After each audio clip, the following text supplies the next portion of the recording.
अस्सलाम वालेकुम friends, smart travel and visa guide channel में खुशामदीद। जैसा कि हम प्रीवियस वीडियो में बयान किया था अल्बानिया के ई वीज़ा के बारे में, अब इसका पार्ट 2 में हम बयान करते हैं कि इसके लिए रिक्वायर्ड प्रॉपर डॉक्यूमेंटेशन कौन सी है और इसके लिए एप्लीकेशन को किस तरह लॉन्च किया जाता है, तो इसका प्रोसेसिंग टाइम क्या है, इसको आगे कैसे वाइंड अप किया जाता है। सबसे पहले जैसा कि हमने प्रीवियस वीडियो में बयान किया है कि इसकी मुख्तलिफ कैटेगरीज हैं, ए कैटेगरीज है, डी है और सी है। आपने सी कैटेगरी को क्लिक करना होता है। सी जैसे कि स्क्रीन पे ऊपर भी शो हो रहा होगा, इसकी डॉक्यूमेंट्स रिक्वायरमेंट, उसके अलावा कैटेगरीज भी मेंशन की होंगी। आपने सी कैटेगरीज में जो टूरिज्म कैटेगरी के उसके ऊपर सबसे फर्स्ट वाली कैटेगरी के ऊपर आप एंटर होंगे और वहां पे आप फॉर्म फिलिंग करेंगे। इस कैटेगरी में ये है कि कंपलसरी नहीं है कि आपके पास अगर इन्विटेशन लेटर मौजूद नहीं भी है तो होटल बुकिंग है तो वो भी आप रिजर्वेशन के ऊपर भी काम चल सकता है। बाकी जो इसकी जो 5 कैटेगरी, जैसा कि उसके अंदर जो ग्रुप कैटेगरी है, बिजनेस है, मेडिकल पर्पस है, साइंटिफिक या स्पोर्ट्स कल्चर आर्ट्स वगैरह के वाले से है, या ऑफिशियल विजिट के लिए, उसके लिए इन्विटेशन लेटर मस्ट होता है।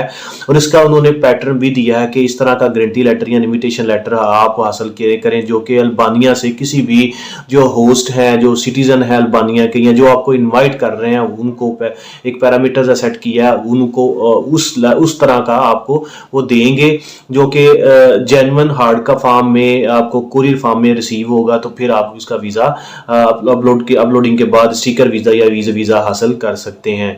अब बात करते हैं इसमें जो सी कैटेगरी है, visa tourism visa, tourist visa, कौन से डॉक्यूमेंट चाहिए। सबसे पहले आपको जितने भी डॉक्यूमेंट्स हैं इनको फॉर्म फिलिंग करनी, ऑनलाइन फॉर्म चाहिए। इसके बाद आपका प्रूफ ऑफ रेजिडेंस प्रूफ चाहिए कि आप किस कंट्री के रेजिडेंस हैं, उसका उन कंट्री का residence permit like ID card वगैरह या इकामा, एमिरेट्स आईडी या कोई भी हो जो रेजिडेंस परमिट वो चाहिए। इसके बाद ट्रैवल डॉक्यूमेंट की बारी आती है। ट्रैवल डॉक्यूमेंट आपके पास वैलिड पासपोर्ट हो, पासपोर्ट आपका सर्विस पासपोर्ट हो सकता है, ऑर्डिनरी पासपोर्ट है या ऑफिशियल पासपोर्ट है मोस्टली। तो कुछ कैटेगरीज में तो आपको वीज़े की भी जरूरत नहीं होती, जैसे लाइक डिप्लोमेटिक पासपोर्ट वगैरह के लिए। इसके बाद आपकी जो आपने पिक्चर एक अपलोड करनी है और उसके बाद आपने प्रूफ ऑफ लिविंग मीन का आपने देना कि आपके पास बैंक स्टेटमेंट क्या है। बैंक स्टेटमेंट के अलावा आपने जो इन्विटेशन लेटर की बेस पे, इन्विटेशन लेटर के बिहाफ पे आपने जो अपलोड करनी है वो है होटल बुकिंग है जी। होटल बुकिंग में होटल का एक प्रॉपर नाम, उनका जो एड्रेस है, उनका कॉन्टैक्ट नंबर, ईमेल आईडी, जो कि एक नेचुरल पर्सन वगैरह के बिहाफ पे आप उस चीज़ को अपलोड करेंगे। दोस्तों इसके बाद आपको जो सबसे ज़्यादा इंपॉर्टेंट चीज़ चाहिए वो return reservation, return ticket upload करनी होती है। और लास्ट में सबसे ज़रूरी चीज़ है कि आपने प्रूफ देना है अपने एम्प्लॉयमेंट का कि आप बिजनेस कर रहे हैं या आप जॉब कर रहे हैं और आपके स्ट्रॉन्ग टाइज क्या हैं।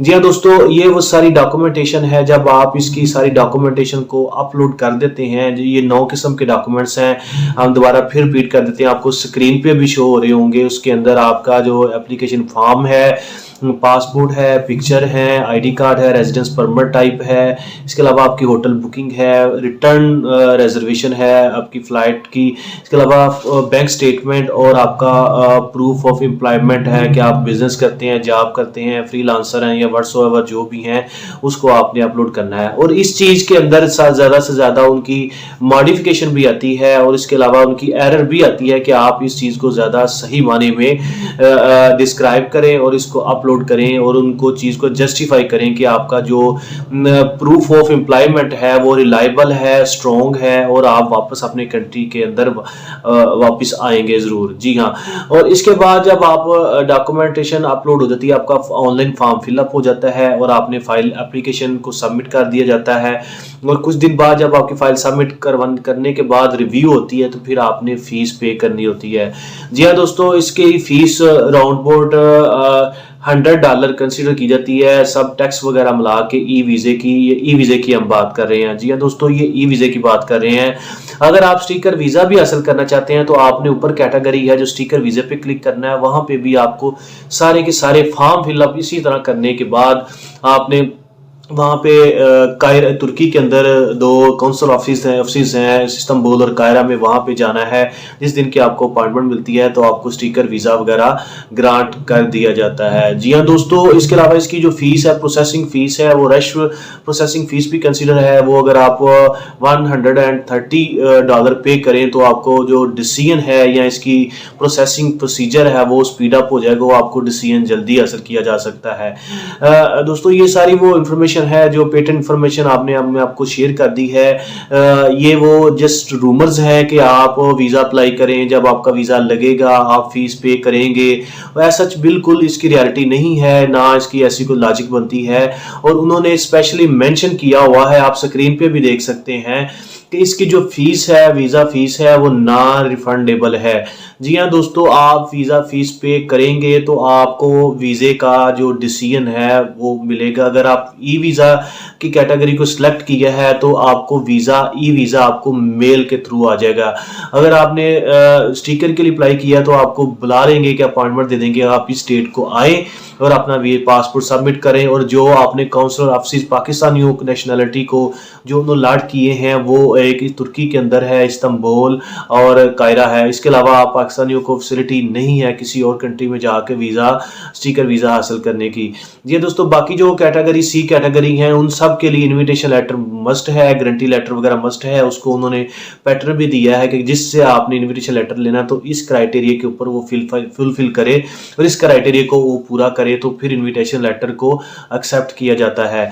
जी हाँ दोस्तों, ये वो सारी ऑथेंटिक इन्फॉर्मेशन जो हमने आपसे शेयर कर दी है। लिहाजा अगर आप टूरिज्म के शौकीन हैं तो आपकी प्रोफाइल अच्छी है, आपके एम्प्लॉयमेंट प्रूफ ऑफ एम्प्लॉयमेंट भी मौजूद है और इसके अलावा आपके पास ट्रैवल हिस्ट्री कुछ कंट्रीज़ की मौजूद है और आपके रिलायबल सोर्सेज हैं, स्ट्रॉन्ग टाइज हैं कंट्री में, तो आप वीज़ा अप्लाई करें और इस वीज़े को आफ्टर फाइल सबमिशन के बाद विद इन 15 दिन से लेके 30 दिन के अंदर अंदर आपको फैसला आ जाता है।